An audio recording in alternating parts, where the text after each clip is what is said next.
Summer 1943, Camp Crossville, Tennessee. In the prisoner's hand, the glass bottle hissed as bubbles raced to the surface. A brown drink, alive with fizz, something he had never seen before. 2 years in North Africa had left him with dry biscuits and bitter ersatz coffee. Now, for 5 cents, he held a sweet liquid called Coca-Cola. The guards told him it cost the same for American children spending pocket change.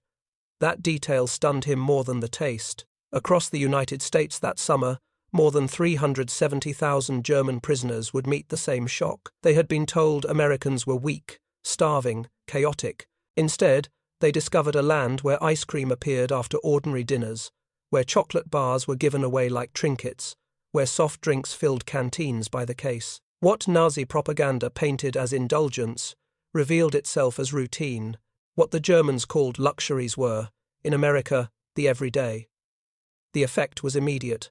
Ideology began to bend, not under lectures or pamphlets, but under sugar and carbonation. A nickel bought more than candy. It purchased a glimpse into industrial power on a scale the Reich had never achieved. For the men who had endured ration books, hunger, and shortages at home, this was disorienting. Abundance stripped sacrifice of its nobility. What had once been framed as heroic deprivation now looked like needless suffering. One German officer later admitted, "We thought capture meant hunger. Instead, we ate better as prisoners than as soldiers of the Reich." The first sips of Coca-Cola in American camps were more than refreshment. They were the beginning of collapse, not of armies, but of belief. The journey to America began not with punishment, but with abundance. Liberty ships, the workhorses of Allied logistics, carried tens of thousands of German prisoners across the Atlantic in the summer of 1943. These vessels were not elegant, they were blocky, steel hulks churned out of American shipyards at a rhythm that defied belief one completed every 2 days at peak production. But for the men crowded into their holds, the shock wasn't the speed of construction. It was the food. Rations on board matched those of the American crews. 3 full meals a day, fresh bread that steamed when broken open, meat, vegetables, and real coffee with sugar and milk. For men accustomed to grey rye slices and thin ersatz brew, it was like eating on another planet. Then came the moment that became legend. Ice cream in the middle of the ocean. Naval logs confirm it. On July 4, 1943, the USS General M.B. Stewart served gallons of vanilla ice cream made on deck. A shipboard machine churned 10 gallons at a time, filling bowls for prisoners and sailors alike. For many Germans, it was their first taste since childhood. Some stared at the spoon as if it held magic. Cold, sweet, creamy, impossible. One young prisoner later wrote home, describing it as a dream you could eat. That letter, intercepted and preserved in censorship archives, revealed more than a taste. It revealed awe. Ice cream meant refrigeration. It meant surplus sugar. It meant a system so confident in its abundance that it could give luxury to the enemy, even while crossing hostile waters.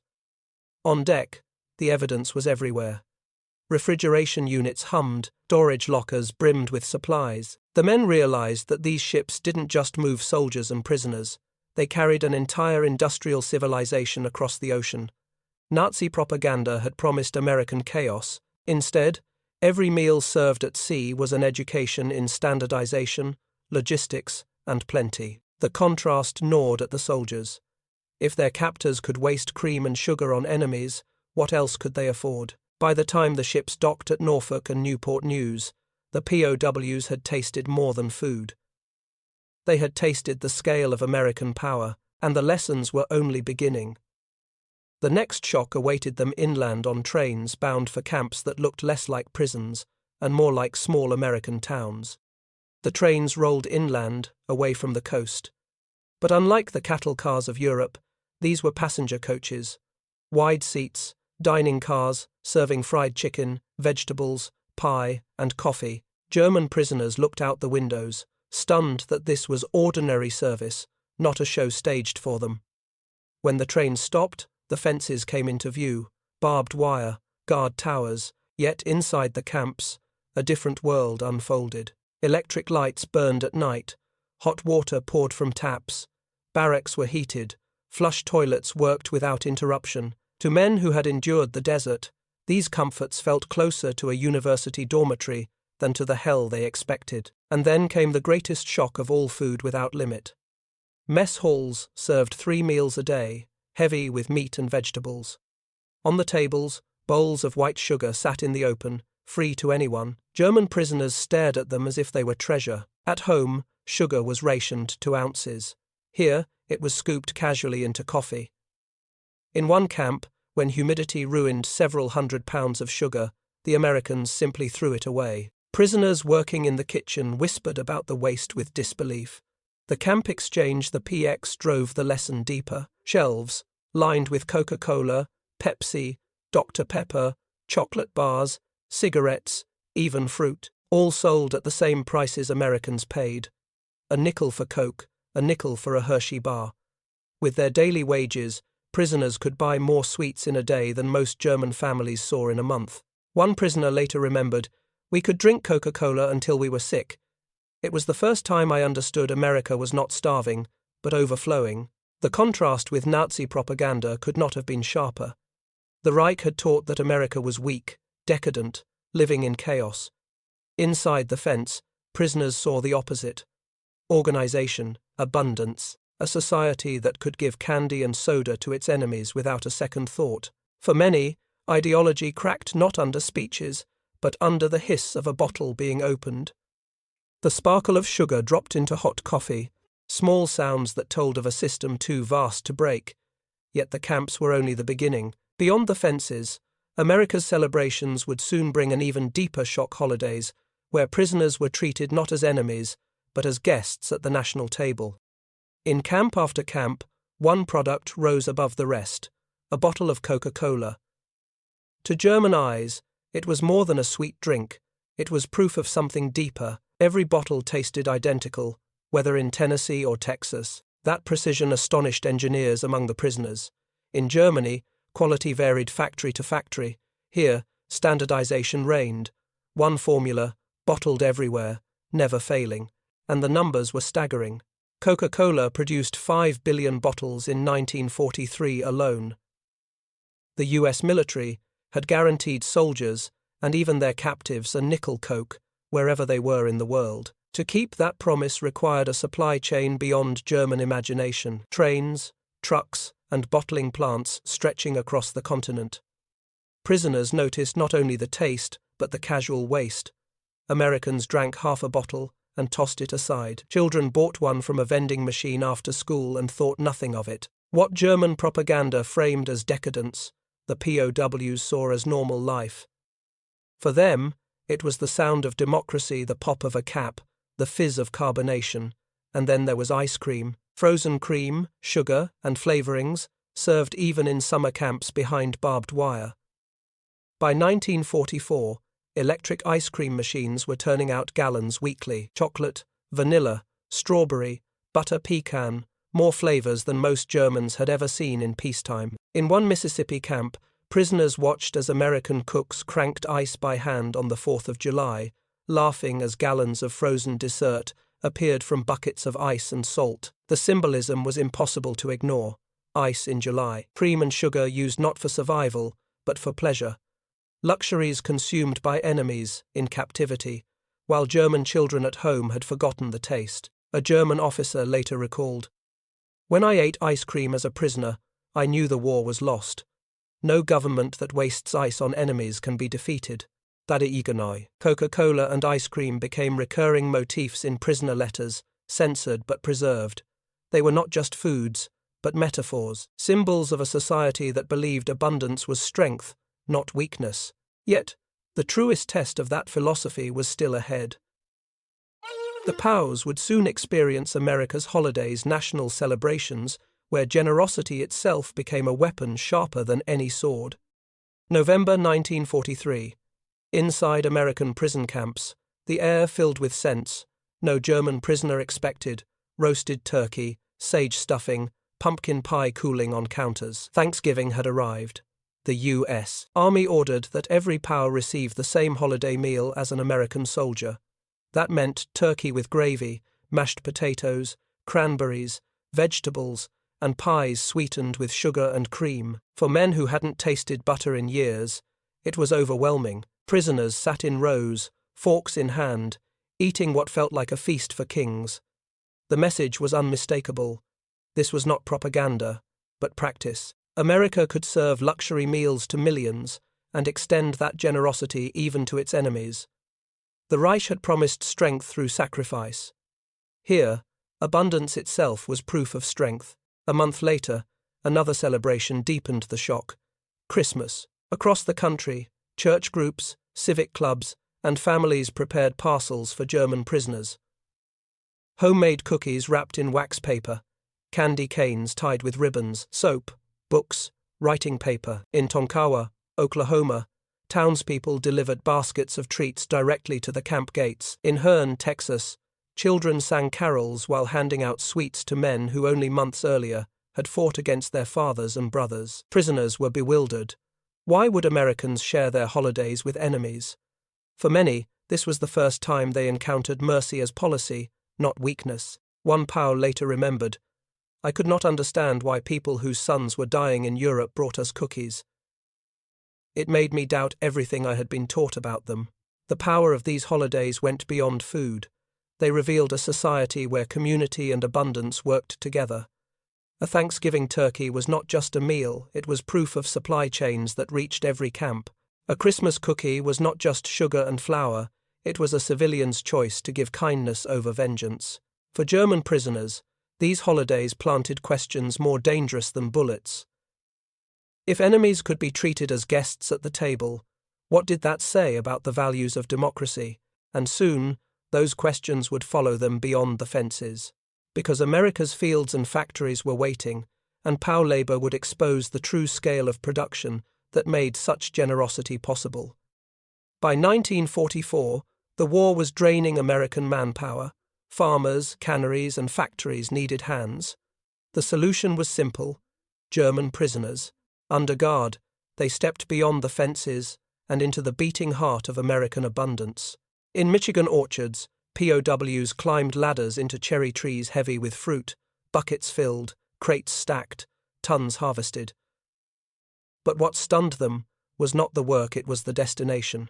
Cherries were destined for ice cream sundaes and cocktail glasses, not survival rations. Food that Germany would have hoarded for soldiers was here turned into garnish.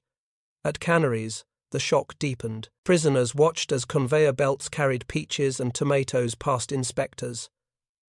Perfectly edible fruit was tossed aside for being too small, too soft, or slightly blemished. In Germany, families would have fought over such food. In America, it became feed for animals. The casual rejection of what once meant life or death was almost incomprehensible.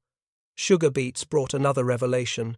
In Colorado and Nebraska, vast mechanized farms harvested in days what would take German villages months. Tractors, plows, and processing plants worked in a scale and rhythm that showed why American tables overflowed with sugar bowls. It was abundance powered by machines, not endless human labor. The lessons extended beyond farms.